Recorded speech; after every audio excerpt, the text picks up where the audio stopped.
दोस्तों, हमारे जीवन में कभी न कभी एक किस्सा जरूर घटित हो जाता है जो जीवन के आखिरी सांस तक भुलाया नहीं जा सकता। कुछ ऐसा ही एक प्रेत बाधित किस्सा मेरे साथ भी घटित हुआ था जब हम एक अनजान सी जगह पर नाइट ड्यूटी करने रुके थे और फिर जब आधी रात को हमें प्रेत बाधित शक्तियों के होने का एहसास हुआ। तो आइए जानते हैं कि आखिर ऐसी कौन सी घटना घटी थी उस रात मेरे साथ। तो चलिए बढ़ते हैं एक और रोंगटे खड़े कर देने वाली कहानी की ओर। दोस्तों, मेरा नाम आशीष है और मेरी उम्र इस वक्त 36 साल की है और ये जो घटना मैं आपको सुनाने जा रहा हूँ इसे मेरे साथ घटित हुए अभी मुश्किल से कुछ ही महीने बीते हैं। मेरा निजी घर उत्तर प्रदेश में कुशीनगर जिले के एक छोटे से गांव में है और मैं अधिकांश काम के सिलसिले में ज़्यादातर दिल्ली के बरेली में मैं कारपेंटर का काम किया करता हूँ और यहाँ मुझे काम करते हुए एक अरसा बीत चुका है।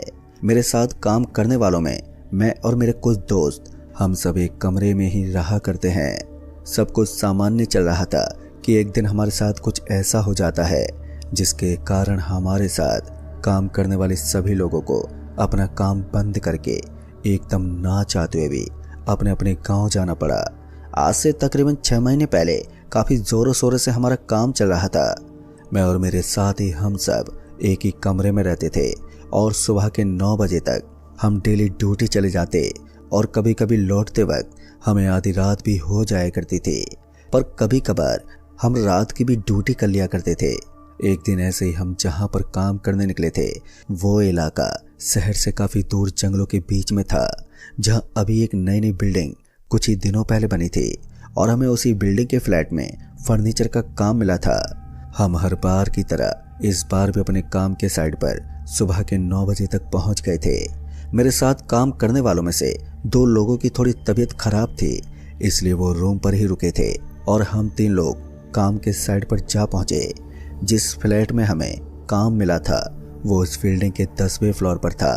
हम लिफ्ट की ओर बढ़े कि तभी हमें पता चला कि लिफ्ट लाइट का कनेक्शन ना होने की वजह से वो बंद थी। इस वजह से हम धीरे धीरे अब सीढ़ियों से ही ऊपर चढ़ने लगे और अभी हम 5वें फ्लोर पर ही थे कि तभी विकास ने एकदम से जंगल की ओर इशारा किया।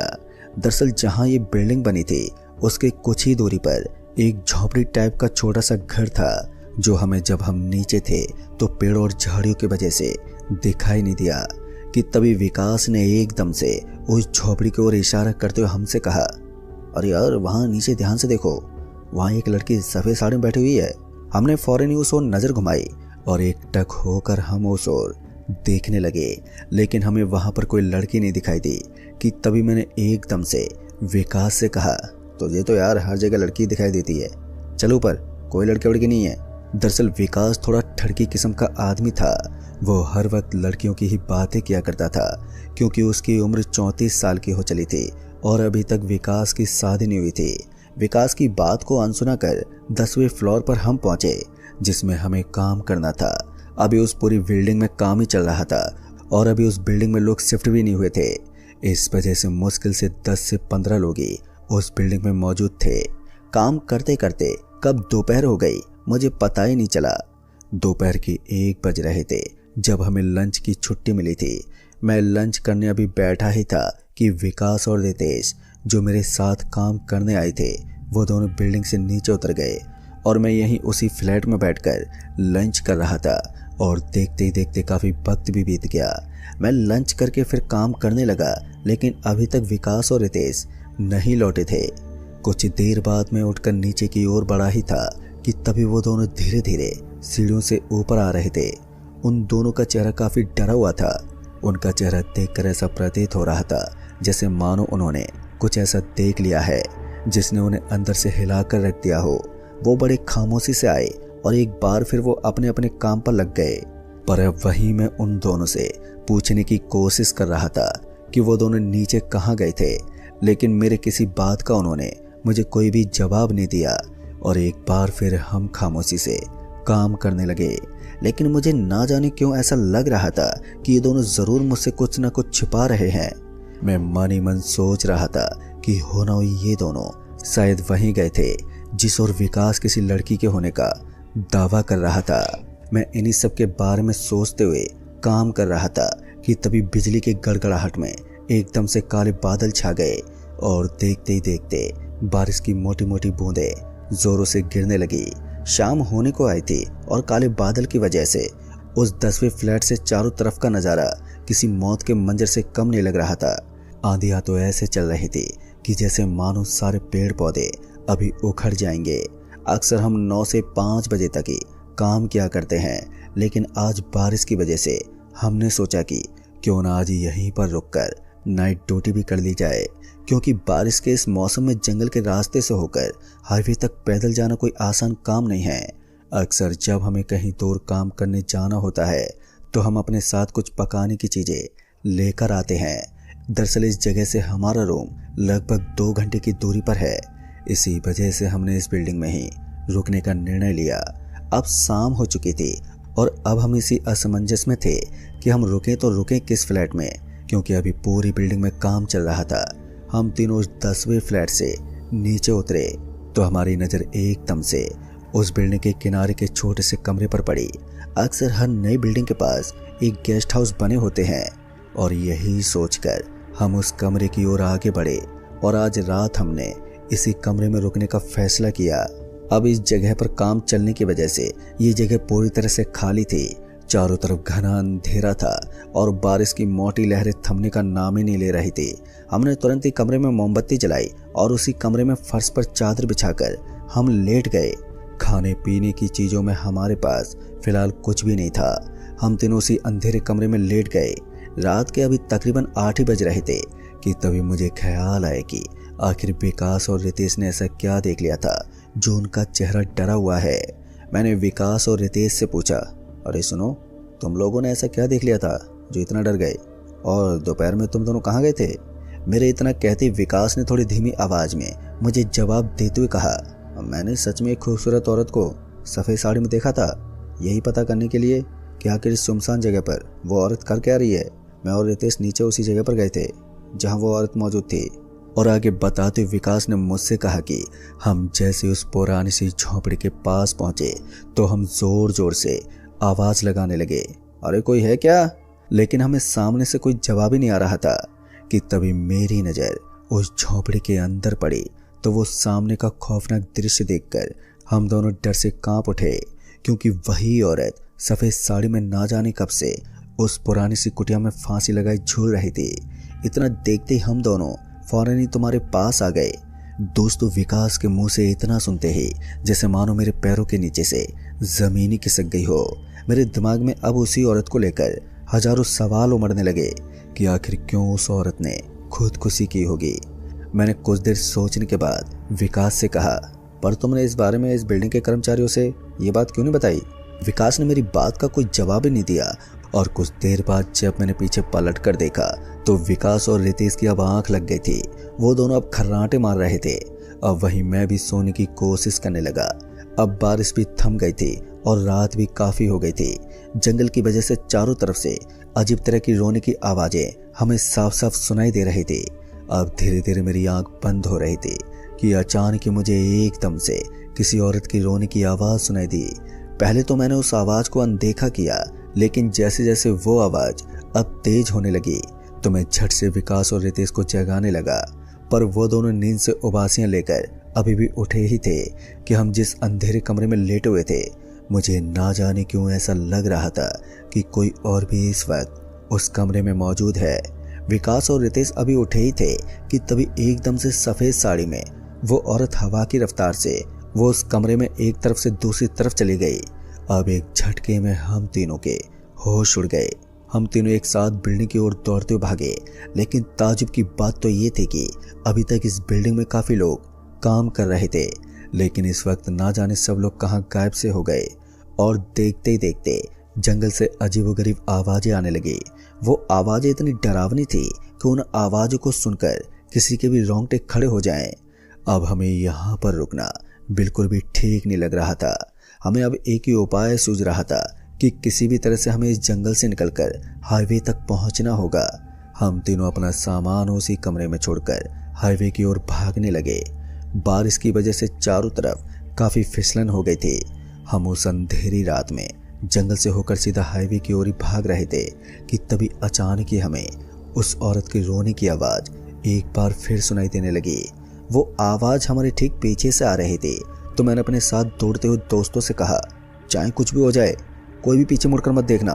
पर अच्छी बात तो ये थी कि हम जंगल के रास्ते दौड़ते हुए सीधा हाईवे की ओर ही भागे जा रहे थे कि तभी भागते भागते एकदम से विकास लड़खड़ाकर जमीन पर गिर पड़ा। और जैसे मैं पीछे विकास को उठाने के लिए मुड़ा तो वो औरत विकास के ठीक पीछे खड़ी हो गई। और उस औरत को यूं अचानक से सामने देखकर रितेश तो वहीं बेहोश होकर नीचे गिर पड़ा। डर की वजह से मेरा पूरा शरीर बुरी तरह से कांपने लगा। मेरी इतनी भी हिम्मत नहीं हो रही थी कि मैं उस औरत की ओर अपना सिर उठाकर देख सकूं। मैं बस चिल्लाए जा रहा था, विकास भाग जा यहाँ से। लेकिन सामने से मुझे कोई जवाब ही नहीं आया। तो मैंने थोड़ी हिम्मत करके अपनी गर्दन को सामने की ओर उठाया तो मैंने देखा कि विकास वहां अब मौजूद ही नहीं था और न ही वो औरत मौजूद थी। लेकिन रितेश मेरे बगल में ही अभी भी बेहोश पड़ा था। पास में ही जमा हुई बारिश की पानी को मैंने रितेश के चेहरे पर छींटे मारी। मेरे पानी की छींटे मारते एकदम से रितेश हड़बड़ाते उठा। मैंने रितेश से कहा, यार विकास नहीं दिख रहा है, कहीं उसे कुछ हो ना जाए। और इतना कहकर हम विकास का नाम लेकर जोर जोर से आवाजें लगाने लगे कि तभी अचानक ही हमें सामने से विकास की आवाज सुनाई दी, अरे सुनो, मैं यहाँ हूँ, जल्दी से हाईवे की ओर भागो, एक बस आ रही है। विकास की आवाज सुनते ही हम तेजी से सीधा हाईवे की ओर भागने लगे कि तभी मुझे ऐसा लगा कि वही औरत मेरे पीछे पीछे मेरे साथ ही दौड़ रही है। मैं इतना डरा हुआ था कि मेरी इतनी भी हिम्मत नहीं हो रही थी कि मैं पीछे मुड़कर देख सकूं। हम भागते भागते एकदम से जब हाईवे पर पहुंचे तो हमने चारों तरफ देखा तो विकास हमें कहीं भी नहीं दिखा। अब हम एक बार फिर विकास का नाम लेकर उसे पुकारने लगे, लेकिन सामने से हमें कोई जवाब ही नहीं आ रहा था। पर एक अजीब तरह की खामोशी पूरे जंगल में पसरी हुई थी कि तभी हमें जंगल से एक दिल दहला देने वाली चीख सुनाई दी, जिससे पूरा जंगल गूंज उठा। वो आवाज और किसी की नहीं बल्कि विकास की ही थी। विकास की चीख सुनकर मैं तो बुरी तरह से घबरा गया। मैंने रितेश का हाथ पकड़कर जंगल में चलने को कहा, लेकिन मेरे साथ जंगल में चलने को रितेश जरा भी तैयार नहीं था कि तभी एक बार फिर वही औरत सफेद साड़ी में हमें जंगल के किनारे दिखाई दी। उस औरत को सामने देखकर हम दोनों भयभीत हो गए कि तभी एकदम से हमें उस हाईवे से एक बस आती हुई दिखी और उस बस के हॉर्न की आवाज की वजह से वो औरत कहीं अदृश्य हो गई। हम फौरन ही बस के सामने जाकर खड़े हो गए, जिस वजह से बस ड्राइवर ने बस का ब्रेक लगा दिया और तुरंत ही हम उस बस में जाकर बैठ गए। लेकिन हमें विकास की बहुत चिंता हो रही थी और बस में बैठते ही बस ड्राइवर ने फौरन ही बस स्टार्ट कर दी और वहां से बस निकल गई। पर वो बस पूरी तरह से खाली थी। उस बस में केवल वो ड्राइवर और उसका कंडक्टर ही मौजूद था कि तभी बस चलाते उस बस के ड्राइवर ने हमसे एकदम से कहा, आप लोग देर रात यहाँ इस जंगल में क्या कर रहे थे? क्या आपको मालूम नहीं है कि शाम होते इस इलाके में कोई नहीं आता? संजोग से आज हम इस रास्ते से डरते हुए गुजर रहे थे, क्योंकि जिस हाईवे से हम जाया करते हैं आज आंधी तूफान की वजह से उस हाईवे पर एक पेड़ गिरा हुआ था। दोस्तों, ड्राइवर की बात पर मैंने हैरानी से बस चलाते हुए ड्राइवर से कहा, पर ड्राइवर साहब ऐसी क्या बात है कि यहाँ पर शाम होते लोग नहीं आते? वो क्या है कि एक मेरा मित्र इस जंगल में छूट गया है। हमने एक औरत को सफ़ेद साड़ी में इस जंगल में देखा है, पर कौन थी वो औरत, क्या आपको मालूम है? मेरी बात पर उस ड्राइवर ने उस औरत के बारे में बताते हुए कहा, मैंने सुना है कि एक औरत ने इसी जंगल में फांसी लगाकर खुदकुशी की है। यहाँ रहने वाले लोगों का मानना है कि यहाँ बनी उस बिल्डिंग की ज़मीन उसी औरत की है, लेकिन जबरन उस ज़मीन पर कब्जा करके यहाँ बिल्डिंग बनाई गई, जिस वजह से उस औरत ने खुदकुशी कर ली। और तब से शाम के वक्त इस इलाके में कोई नहीं आता। जो तुम्हारा मित्र अभी जंगल में छूटा है, अभी तक तो उसकी मौत हो गई होगी। दोस्तों, उस ड्राइवर के मुंह से इतना सुनते ही मेरी आंखें भर आईं और इस दौरान काफ़ी रात भी हो गई थी। ड्राइवर ने हमें इशारा करते हुए कहा, आपने जो एड्रेस दिया था वो जगह आ गई है। पर दोस्तों, उस रात हम बड़ी मुश्किल से अपने रूम पर पहुंचे और उस रात हम रात भर सुबह होने का इंतजार करते रहे। और सुबह होते हम विकास को ढूंढने उसी जगह जा पहुंचे। हमारे वहां पहुंचते हमने देखा कि उसी पुरानी सी झोंपड़ी के पास लोगों की भीड़ लगी हुई थी। हम उस भीड़ को हटाते हुए एकदम से आगे देखने गए कि आखिर माजरा क्या है। तो सामने का वो दिल दहला देने वाला दृश्य देखकर हमारा पूरा शरीर ही सहम उठा। दरअसल हमने देखा कि विकास की कटी फटी लाश उसी छोटी सी कुटिया में लिटाई गई थी। विकास की लाश को देखकर हमारी आंखों में आंसू थमने का नाम ही नहीं ले रहे थे। वहीं आसपास के लोग आपस में बातें कर रहे थे कि आज फिर एक मासूम आदमी उस चुड़ैल का शिकार हो गया। आखिर कब थमेगा ये मौतों का सिलसिला। दोस्तों, उस घटना के बाद से हम दोबारा उस जगह पर कभी लौट कर नहीं गए। आज भी मैं अपने आप को विकास की मौत का गुनहगार समझता हूँ और उस दिन वो विकास की आत्मा ही थी जिसने हमें बस के आने का पता पहले ही दे दिया था। अपनी जान देकर विकास की आत्मा ने हमारी जान बचाई। तो दोस्तों, आज की कहानी में बस इतना ही। कहानी आपको पसंद आई हो तो वीडियो को लाइक शेयर कमेंट जरूर कर दें।